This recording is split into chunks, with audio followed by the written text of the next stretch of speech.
మరణము వరకు నమ్మకముగా ఉండుము, నేను నీకు జీవ కిరీటమిచ్చెదను.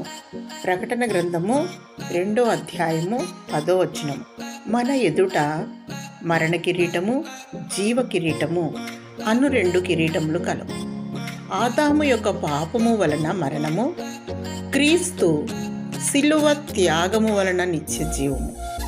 నేడు ప్రభు ప్రేమతో మిమ్మును చూచి, నా కుమారుడా, నా కుమార్తె, నేను నీకు జీవ కిరీటం ఇచ్చుచున్నాను అని ప్రభు చెప్పుచున్నారు. లోకమంతయు పాపముతోనూ శాపముతోనూ వ్యాధి మరణ భయములతో పడి ఉన్నది. పాపము వలన వచ్చు జీతము మరణము, విశ్వసించువాడే నిత్య జీవము కలవాడు.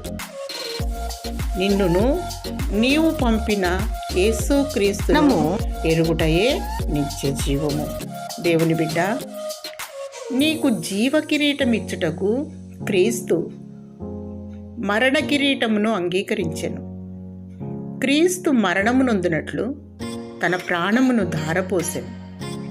ప్రభువును ప్రేమించువారు వాగ్దానం చేసిన జీవ కిరీటమును పొందుదురు. అదే సమయంలో మరణము వరకు నమ్మకముగా నుండివారు జీవ కిరీటం పొందుదురు.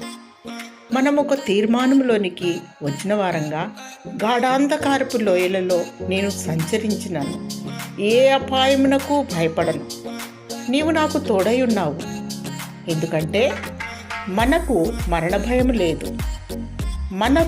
మన పక్షముగా ప్రభువే ఆ భయమును తొలగించి మనకు నిత్య జీవమును అనగా దేవుడు చేసిన వాగ్దానము జీవ కిరీటమును పొందాలని ఆశీర్వాదమునకు కర్త అయిన ప్రభు మీద విశ్వాసం ఉంచు. నిన్నును దేవుడు ఆశీర్వదించునుగాక. ఆమేన్.